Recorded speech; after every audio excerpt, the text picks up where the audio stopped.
A análise de certos experimentos envolvendo principalmente os espectros produzidos por átomos e moléculas levaram à conclusão de que a energia de átomos e moléculas não pode ser uma variável contínua, ela tem que ser uma variável discreta.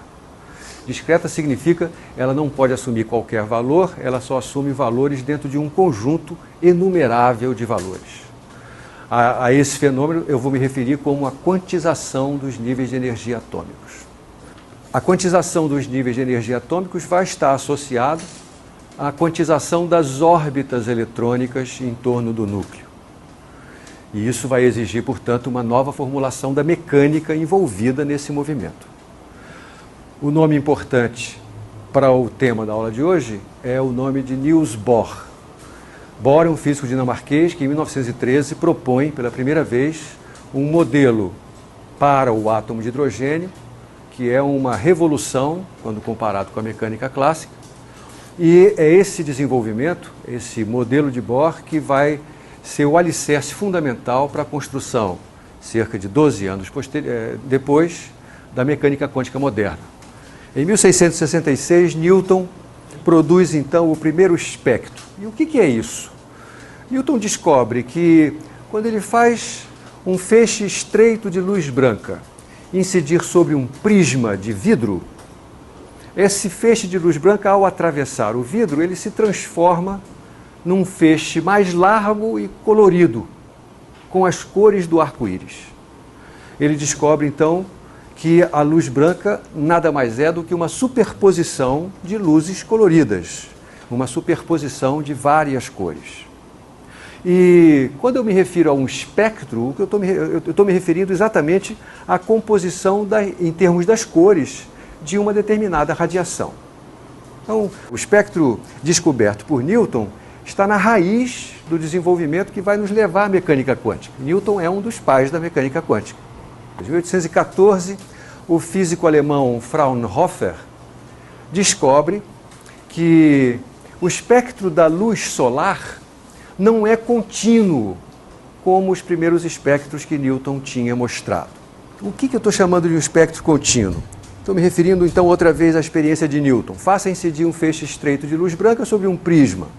Aqui está o feixe estreito.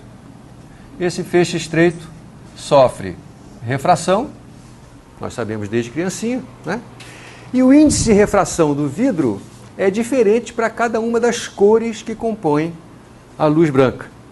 Estou representando aqui dois raios que têm cores distintas. Será que você lembra qual é a cor que é mais desviada pelo prisma? É o vermelho. O vermelho é desviado mais fortemente do que as outras cores. O violeta é o que é menos desviado. Então, se eu aqui estiver desenhando dois raios que delimitam a região onde essa luz, através da qual essa luz vai sair do prisma, eu estou falando aqui a luz vermelha, aqui a luz violeta e aqui no meio as demais cores do arco-íris. Se você colocar aqui um anteparo, vai acontecer uma região iluminada. Essa região é iluminada, aqui você vai ter cor vermelha, aqui você vai ter cor violeta, e você tem aqui um contínuo de cores que vai de uma até a outra. O senhor Fraunhofer, ele fez a mesma coisa, só que usou como fonte primária a luz solar. E ele percebeu que nesse contínuo de cores produzida pela passagem da luz solar por um prisma, haviam cores faltando. Então, se aqui está a faixa onde aparecem as cores produzidas pela refração diferencial por um prisma, então aqui você tem cores, aí de repente aparece aqui uma linha escura. Cores, uma outra linha escura. Eu estou ampliando enormemente a largura dessa linha escura para ficar mais visível. Hoje nós sabemos que essas raias escuras se devem ao fato de que a luz produzida no núcleo do Sol, quando passa pela atmosfera solar, uma parte dessa luz, ou algumas cores dessa luz, são absorvidas por essa atmosfera. Então isso aqui, essas linhas escuras se devem à absorção produzida pela atmosfera solar. E essa absorção só acontece em determinadas cores. Todo mundo aqui sabe que, ao invés de falar cores, eu poderia estar usando a palavra frequência. Cada cor está associada a uma frequência. Ou comprimento de onda. Então eu posso repetir a mesma frase que eu acabo de dizer da seguinte forma. Fraunhofer descobriu que estavam faltando comprimentos de onda no espectro da luz solar. E esses comprimentos de onda, a gente sabe hoje, estão associados à radiação que é absorvida pela atmosfera solar. Nós dizemos que isso aqui é um espectro de absorção. A gente pode repetir essa experiência sem precisar da atmosfera solar, se a gente fizer a luz branca passar por dentro de uma ampola de vidro cheia de um determinado gás, cheia de uma certa espécie atômica. E a gente descobre que para cada espécie atômica que a gente utiliza para preencher essa ampola, vai acontecer um espectro de absorção diferente. Ou seja, os comprimentos de onda que ficam faltando são diferentes para cada espécie atômica. Eles constituem, por assim dizer, uma impressão digital daquela espécie atômica. Tá certo? Se eu catalogar para cada espécie atômica quais são os comprimentos de onda que está faltando, e se me derem uma ampola de vidro cheia de uma espécie atômica desconhecida, eu produzo um espectro de absorção com essa espécie atômica e identifico qual é o material que está ali dentro, tá? Comparando com aqueles que eu já conheço. Nós temos um outro tipo de espectro que nós chamamos de espectro de emissão. Ao invés de eu fazer luz branca passar por uma amostra de uma espécie atômica e observar quais são os comprimentos de onda absorvidos, eu posso fazer o seguinte, posso fazer essa espécie emitir luz. Aí como é que eu faço um átomo emitir luz? Eu tenho que, de alguma maneira, aumentar a energia dele. Por exemplo, por aquecimento. Eu posso aquecer um material e o material passa a emitir luz. A gente está acostumado com isso. Uma lâmpada incandescente é isso que está acontecendo. Por a passagem de uma corrente elétrica, aumenta a temperatura de um determinado material e quando esses átomos estão aquecidos, eles emitem luz. E aí eu posso pegar a luz emitida por esse material, fazer essa luz passar por um prisma.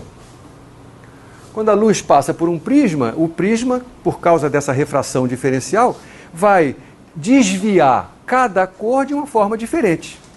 Então, no espectro de emissão, o que aparece são linhas iluminadas sobre um fundo escuro. Veja a diferença entre os dois, né? O espectro de absorção.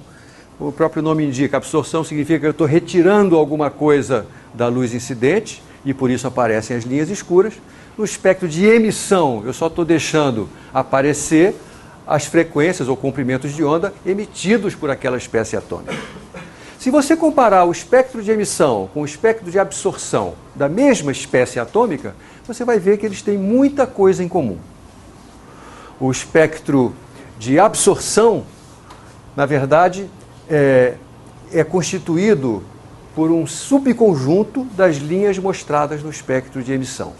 Toda linha que aparecer aqui no espectro de absorção e que eu posso identificar com um determinado comprimento de onda que foi raptado da luz incidente, quando eu faço o espectro de emissão, essa luz aparece, aquela frequência aparece. Assim como o espectro de absorção, o espectro de emissão também configura uma assinatura, uma impressão digital da espécie que eu estou analisando, né? Cada espécie atômica vai ter um espectro de emissão diferente. Eu representei aqui as cores presentes no espectro do átomo de hidrogênio, que não é à toa que mereça a nossa atenção, afinal de contas é o átomo mais simples que existe na natureza. Então, se eu tiver a esperança de conseguir explicar o que acontece num espectro qualquer, o meu primeiro tema deve ser o espectro do átomo de hidrogênio. O espectro do átomo de hidrogênio era bastante bem conhecido no século XIX e tinha sido medido. Quando eu digo medir o espectro, eu quero dizer medir qual é o comprimento de onda de cada uma dessas linhas iluminadas do espectro de emissão. O sueco Ångström Em 1885 ele tinha medido com uma precisão de 6 significativos todos os comprimentos de onda visíveis do átomo de hidrogênio. Em 1885, o suíço Johannes Balmer, professor de ensino médio, ele tenta descobrir uma fórmula que identifique todos os comprimentos de onda do espectro visível do átomo de hidrogênio.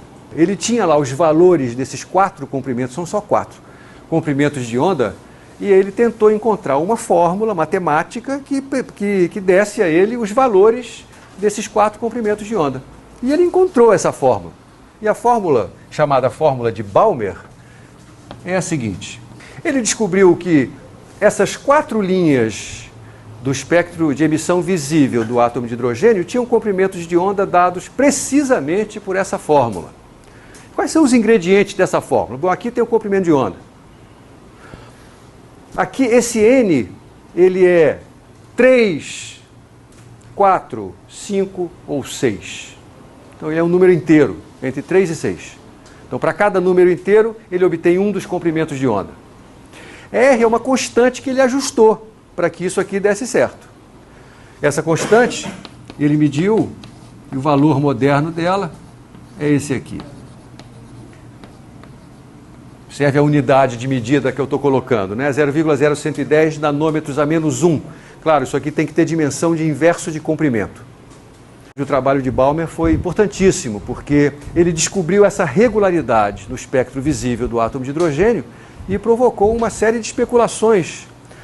A primeira das quais foi feita por ele mesmo. Ele diz, se essa fórmula parece tão bem ajustada à realidade, por que parar no número n igual a 3, 4, 5, 6? O que acontece com n igual a 7? Se você substituir nessa fórmula n por 7, o resultado que você vai encontrar é cerca de 397 nanômetros, que é um comprimento de onda associado ao limite da região visível, é lá no final do violeta. É difícil de enxergar. Então, a primeira especulação dele, se essa fórmula está correta, não há motivo para parar no n igual a 6. Né? N igual a 7 deve significar alguma realidade física. Ele acreditou na realidade física descrita pela fórmula que ele descobriu. De fato, uma linha correspondente a esse comprimento de onda foi descoberta pouco tempo depois. Exatamente porque ele anunciou que devia ter alguma coisa lá. Aí o nego foi procurar. Procurou e achou. E ele foi mais longe.